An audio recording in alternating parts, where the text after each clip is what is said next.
بسم اللہ الرحمن الرحیم لقد کان لکم فی رسول اللہ اسوۃ حسنہ۔ بھائی ان بچوں کو چپ کر لو، بھائی بچوں کو چپ کر لو۔ محترم بزرگوں اور دوستو،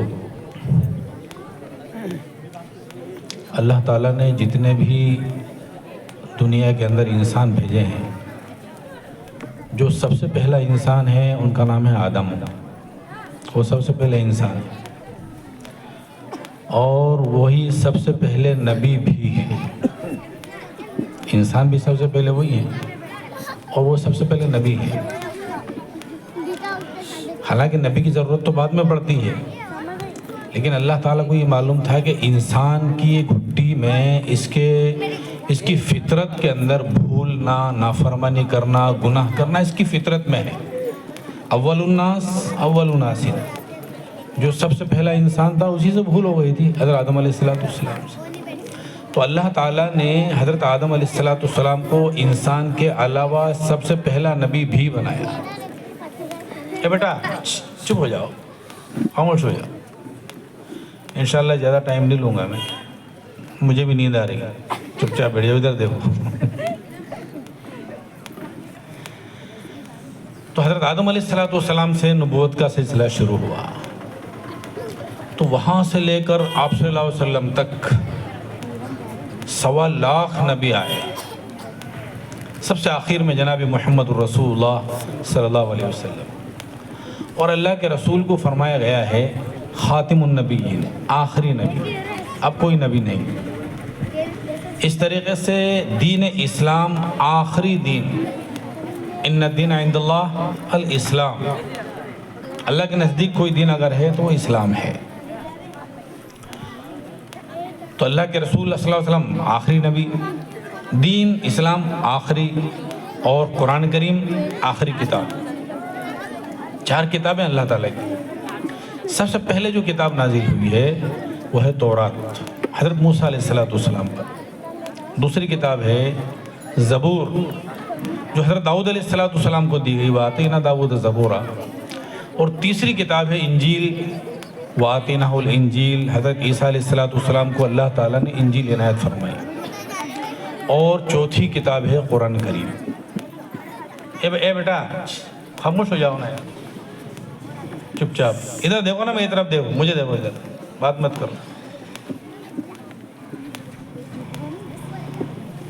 دیکھو ان 4 میں سے 3 تو صرف کتابیں ہیں، وہ صرف کتابیں ہیں، کتاب لکھی ہوئی کتاب۔ لیکن چوتھی کتاب جو ہے نا قرآن کریم، یہ صرف کتاب نہیں بلکہ اللہ کا کلام ہے۔ کلام کس کو کہتے ہیں؟ بات کرنے کو کہتے ہیں، بولنے کو کہتے ہیں۔ ہم کہتے ہیں نا بد کلامی کر رہا ہے، یہ برا برا بول رہا ہے۔ تو قرآن کریم جو ہے نا وہ صرف اللہ تعالیٰ کی کتاب ہی نہیں ہے، بلکہ اللہ تعالیٰ کے زبان مبارک سے، اللہ کے منہ سے نکلا ہوا کلام ہے۔ کلام ہے وہ، اور یہ کلام کسی کو نہیں ملا ہے، کلام صرف جناب محمد رسول اللہ صلی اللہ علیہ وسلم کو ملا ہے۔ تورات جو ملی حضرت موسیٰ علیہ السلام کو 1 دن میں ملی ہے۔ اللہ تعالیٰ نے بلایا آئیے کوہ طور پر، آئیے آپ کو ایک کتاب دی جائے گی۔ حضرت موسیٰ علیہ السلام کوہ طور پر تشریف لے گئے، اللہ نے ان کو کتاب عنایت فرمائی، تختیاں لکھی لکھائی تورات۔ حضرت داؤد علیہ السلام کو لکھی لکھائی زبور دی گئی، اور حضرت عیسیٰ علیہ السلام کو لکھی ہوئی انجیل دی گئی۔ کتنا ٹائم لگا؟ تھوڑا وقت، 1 دن۔ لیکن قرآن کریم اللہ تعالیٰ نے لکھا ہوا نازل نہیں فرمایا، لکھا ہوا نازل نہیں فرمایا، بلکہ اللہ تعالیٰ کا کلام اترا ہے۔ کتنے ٹائم میں؟ 23 سال لگے۔ 40 سال میں آپ صلی اللہ علیہ وسلم کو نبوت ملی، نبوت سے سرفراز فرمایا گیا، نبوت کی ذمہ داری آپ کو سونپی گئی۔ اللہ کے رسول نبی تو نہ جانے کب سے تھے۔ اللہ کے رسول نے فرمایا نا کنت نبیا و آدم بین الماء والطین، جو سب سے پہلے انسان ہیں حضرت آدم، وہ ابھی ان کا پتلا، ان کا اسٹیچو تیار نہیں ہوا تھا۔ اللہ کے رسول فرماتے ہیں اس وقت بھی میں نبی تھا، کنت نبیًا وآدم بین الماء والطین، ان کا تو آٹے گوندا جا رہا تھا اس وقت کہ اس سے حضرت آدم کو بنایا جائے گا، لیکن اللہ کے رسول فرمایا میں اس وقت بھی نبی تھا۔ تو یہ جو نبوت کی جو ذمہ داریاں ہیں یہ اللہ کے رسول کو 40 سال میں ملی ہیں۔ تو اس وقت سے اقرأ بسم ربک الذی خلق سب سے پہلی آیت نازل ہوئی، سب سے پہلی آیت اقرأ بسم ربک الذی خلق قرآن شریف میں ہم دیکھتے ہیں نا 30ویں سپارے کے اندر ہے، لیکن جو سورہ علق اس کتاب کا اس سورت کا نام ہے سورۃ العلق، اقرأ بسم ربک الذی خلق خلق الانسان من علق۔ تو اس سورت کے ایک سائیڈ میں لکھا ہوا آپ دیکھیں گے کہ جو ایک سائیڈ میں تو وہ والا نمبر ہے جو قرآن شریف کے اندر جو ہے مطلب یہ کہ وہ سیریل وائز آ رہا ہے 1 2 3 4 5 6 7 8 اس طریقے سے، لیکن دوسری سائیڈ میں آپ دیکھیں گے وہاں 1 نمبر لکھا ہوا ہے، یعنی یہ جو سورت نازل ہوئی ہے یہ 1 نمبر پہ نازل، سب سے پہلے یہ سورت نازل ہوئی۔ دوسرے نمبر پر نون والقلم وما یسطرون 29واں سپارہ۔ تیسرے نمبر پر یا ایھا المزمل قم اللیل۔ چوتھے نمبر پر یا ایھا المدثر قم فانذر۔ اور 5ویں نمبر پر سورہ فاتحہ نازل ہوئی ہے، پوری سورت سب سے پہلی سورت ہے جو مکمل طور پر نازل ہوئی، یہ 5ویں نمبر کی سورت ہے سورہ فاتحہ، جسے ہم کہتے ہیں الحمدللہ رب العالمین الرحمن الرحیم، سورہ فاتحہ جو ہم کہتے ہیں نا، یہ 5ویں نمبر پہ آئی۔ لیکن اقرأ بسم ربک الذی خلق سے جو قرآن کریم نازل ہونا شروع ہوا ہے تو آخر تک آپ صلی اللہ علیہ وسلم حج کے لیے تشریف لے گئے، میدان عرفات کے اندر، وہاں پر یہ آیت نازل ہوئی الیوم اکملت لکم دینکم، آج دین کمپلیٹ ہو گیا، مکمل ہو گیا، دین مکمل ہو گیا۔ یہ آخری حکم ہے اللہ تعالیٰ کی طرف سے، ورنہ آخری آیت نہیں ہے یہ، اس کے بعد میں بھی اور آیتیں آئی ہیں۔ آخری آیت ہے وَاتَّقُوا يَوْمًا تُرْجَعُونَ فِيهِ إِلَى اللَّهِ ثُمَّ تُوَفَّى كُلُّ نَفْسٍ مَا كَسَبَتْ وَهُمْ لَا يُظْلَمُونَ، یہ سب سے آخری آیت ہے، اس کے بعد کوئی آیت نازل نہیں ہوئی۔ لیکن سورت میں اگر ہم دیکھیں، سورت نمبر سب سے پہلا اقرأ بسم ربک الذی خلق، اور سب سے آخری سورت، قرآن میں کتنی صورتیں ہیں؟ کتنی صورتیں قرآن میں؟ 114 صورتیں، قرآن میں 114 صورتیں۔ تو جو سب سے آخری صورت ہے اذا جاء نصر اللہ والفتح، یہ سب سے آخری صورت ہے۔ اس صورت میں آپ اس کی ایک سائیڈ میں دیکھیں گے نمبر لکھا ہوا ہے 114، یہ 114 یہ سب سے آخر میں یہ والی صورت جو ہے پوری نازل ہوئی، اذا جاء نصر اللہ والفتح۔ تو قرآن کریم کو تو نازل ہونے میں 23 سال لگے ہیں، 22 سال 5 مہینے 14 دن، جس کو ہم راؤنڈ فگر میں 23 سال کہہ دیتے ہیں۔ تورات تو 1 دن میں نازل ہوئی ہے، زبور 1 دن میں آئی ہے، انجیل 1 دن میں آئی ہے، لیکن قرآن کریم 1 دن میں نہیں آیا۔ قرآن کریم کے نازل کرنے کے لیے اللہ تعالیٰ نے جناب محمد الرسول اللہ صلی اللہ علیہ وسلم کو کہیں بلایا نہیں ہے، حضرت موسیٰ کو بلایا تھا، حضرت عیسیٰ علیہ السلام کو کہا گیا تھا آپ اپنی مسجد کے اندر، اپنے معبد، اپنے عبادت خانے کے اندر آپ بیٹھیے، آپ کو ایک کتاب دی جائے گی۔ حضرت داؤد کو کہا تھا آپ وہاں پر بیٹھیے، آپ کو کتاب دی جائے گی، لیکن اللہ کے رسول کو کہیں بلایا نہیں گیا۔ اللہ کے رسول گھر میں ہیں تو حضرت جبرائیل وہیں پر آ رہے ہیں قرآن شریف لے کر، باہر ہیں تو وہاں پر آ رہے ہیں، پہاڑ پر ہیں تو وہاں پر آ رہے ہیں، خانہ کعبہ کے اندر ہے تو وہاں پر آ رہا ہے، نماز پڑھ رہے ہیں تو نماز میں قرآن شریف آ رہا ہے، سو رہے ہیں تو وہاں پر قرآن شریف آ رہا ہے، جنگ کے میدان کے اندر میں تو وہاں پر قرآن شریف آ رہا ہے۔ جہاں کہیں اللہ کے رسول ہیں حضرت جبرائیل قرآن کریم لے کر وہیں جاتے ہیں۔ آخری کتاب ہے اللہ تعالیٰ کی، اور آپ صلی اللہ علیہ وسلم آخری نبی ہیں۔ لیکن بات لمبی ہو جائے گی، میں ایک بات کہنا چاہتا ہوں، قرآن کریم کے اندر لکھا ہے لَقَدْ كَانَ لَكُمْ فِي رَسُولِ اللَّهِ، رسول اللہ کی جو زندگی ہے نا وہ تمہارے لیے آئیڈیل ہے۔ رسول اللہ کی زندگی دیکھو اور اس کے حساب سے کام کرو۔ انشاءاللہ آپ صلی اللہ علیہ وسلم نے حضرت عباس سے فرمایا تھا، حضرت عباس سے فرمایا تھا، یا عباس جئتکم بخیر الدنیا والآخرہ، میں تمہارے سامنے جو چیز لے کر آیا ہوں نا، جو دعوت لے کر آیا ہوں، جو پیغام لے کر آیا ہوں، جو پروجیکٹ لے کر آیا ہوں، جو چیز لے کر آیا ہوں، وہ صرف تمہاری صرف آخرت ہی نہیں بلکہ تمہاری دنیا بھی سنوارے گی۔ بخیر الدنیا والآخرہ، آخرت تو بعد میں آئے گی نا، دنیا تو ابھی یہیں پر ہے، دنیا تو یہی ہے۔ اور وہی لوگ جن لوگوں کو گھروں کے اندر کھانا نہیں ہوتا تھا، کھجوریں کھا کر گزارا کرتے تھے، کپڑے نہیں ہوا کرتے تھے، ایک وقت ایسا بھی آیا ہے، ایسا بھی وقت آیا ہے کہ ان کے گھروں کے اندر سونے چاندی کے ڈھیر یوں پڑے رہا کرتے تھے، سونے چاندی کے ڈھیر پڑے رہا کرتے تھے۔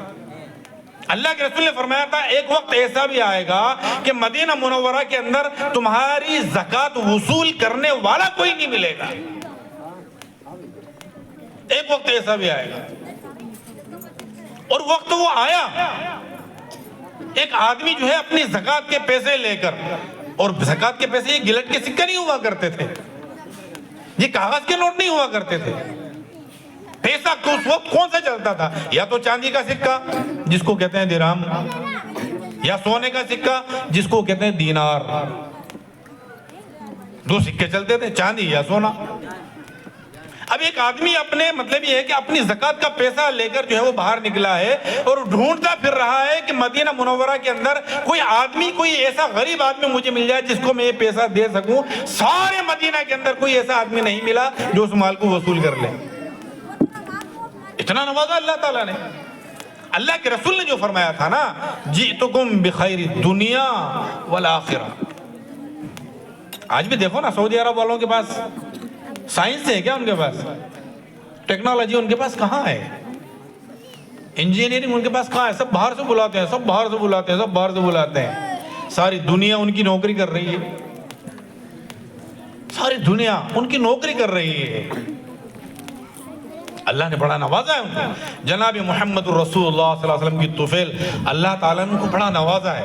دیکھو آپ صلی اللہ علیہ وسلم کی جو سنتیں ہیں نا، جس کو ہم کہتے ہیں سنتیں، سنتوں کوئی بات نہیں سنتے، نہیں، آپ صلی اللہ علیہ وسلم کی ایک ایک سنت کے پیچھے بڑے زبردست راز چھپے ہوئے ہیں۔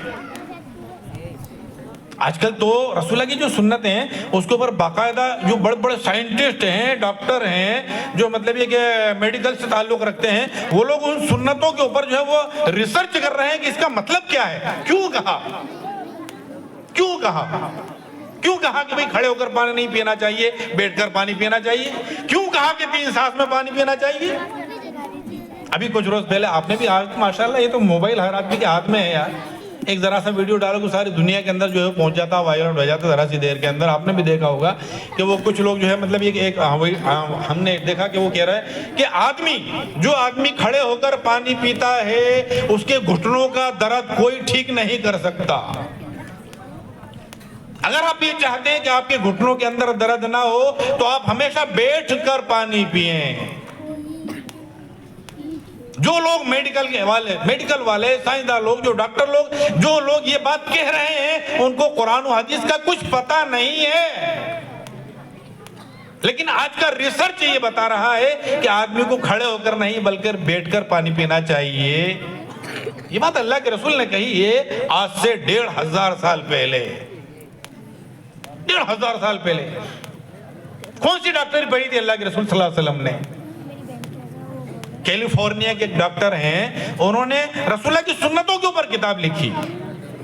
اس کتاب کا نام لکھا ہے انہوں نے ٹوڈیز میڈیکل سائنس،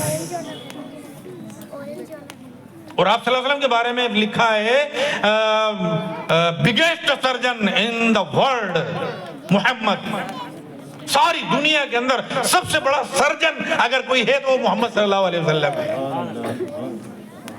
اور آپ صلی اللہ علیہ وسلم کا جو طریقہ ہے سنت، اس طریقے کے بارے میں، سنت کے بارے میں اس نے لکھا ہے today's medical science is change name of Muhammad سنہ۔ آپ صلی اللہ علیہ وسلم کی سنتوں کا چینج کیا ہوا نام ہی سائنس ہے۔ ایک ایک بار اللہ کے رسول نے فرمایا بھی تمہارا یہ برتن رکھا ہوا ہے، اس کے اندر اگر کوئی کتا وغیرہ منہ ڈال دے تو اس کو 7 مرتبہ دھو مٹی سے، اس کو اس مٹی سے، یہ مٹی ہے نا، یہ مٹی سے دھو اس کو۔ اب لوگوں نے اس کو ریسرچ کیا، سائنسدانوں نے، ایسا کیوں ہے؟ تو اس کو صابن سے دھویا تو پتہ چلا کہ اس کے اندر جو بیکٹیریا جو ہیں وہ نہیں مرے، اس کے اندر جو کیٹاڑو جراثیم ہیں وہ ختم نہیں ہوئے۔ اس برتن کو انہوں نے آگ پر رکھ دیا، جلا دیا، لیکن وہ بیکٹیریا ختم نہیں ہوئے۔ لیکن جب اس کو مٹی سے دھویا گیا تو سارے جراثیم ختم ہو گئے اور سارے بیکٹیریاز ختم ہو گئے.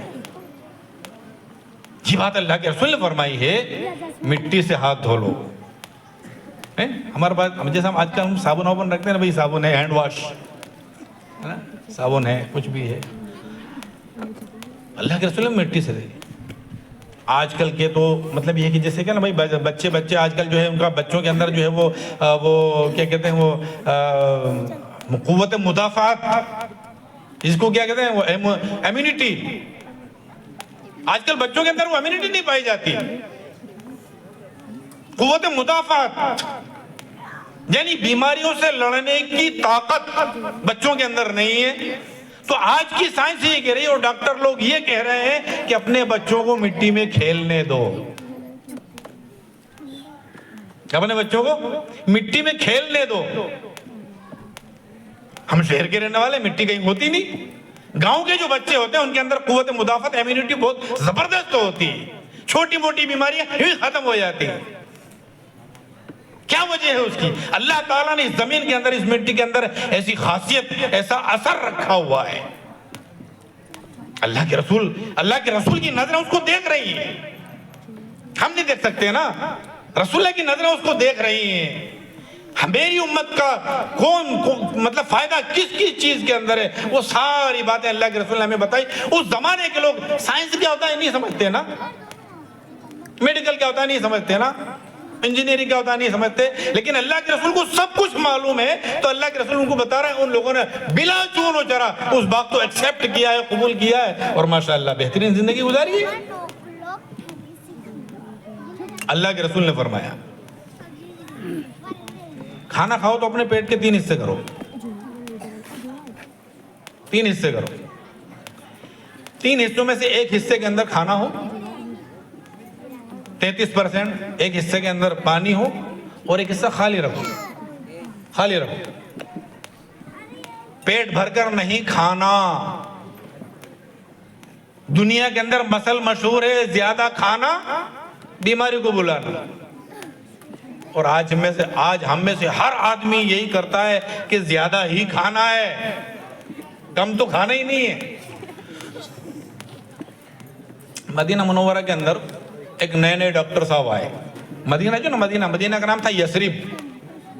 مدینہ, آپ صلی اللہ علیہ وسلم جب تک مدینہ منورہ نہیں گئے تھے اس وقت تک اس کا نام تھا یثرب, یا اہل یثرب. قرآن شریف کے اندر لکھا ہوا ہے یا اہل یثرب لا مقام لکم. اور یثرب کا مطلب تو بیماریوں کی آماجگاہ, بیماریوں کی جگہ, جہاں جو کوئی بھی آدمی وہاں پر جاتا ہے تو بیمار ہو جاتا ہے. باہر سے کوئی آدمی وہاں پر آتا ہے بیمار ہو جاتا ہے. کیا کوئی وائر جل رہا ہے, ایسا لگ رہا ہے نا وہ سامنے.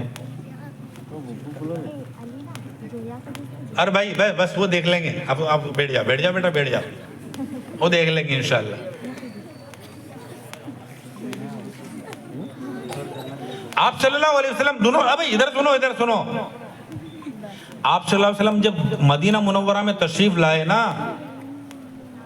تو اللہ کے رسول, حضرت ابوبکر بیمار ہو گئے, حضرت بلال بیمار ہو گئے, حضرت عائشہ بیمار ہو گئی. جو لوگ باہر سے آ رہے ہیں مدینہ کے اندر جو بھی آتا ہے وہ بیمار ہو جاتا ہے. اب لوگوں نے کہا, اللہ کے رسول نے شکایت کی, یا رسول اللہ ایسا ہے, جو لوگ مدینہ مکہ مکرمہ سے یہاں پر آ رہے ہیں, کوئی بھی آدمی آتا ہے تو بیمار ہو جاتا ہے, یہ تو جگہ ہی بیماری کی جگہ ہی.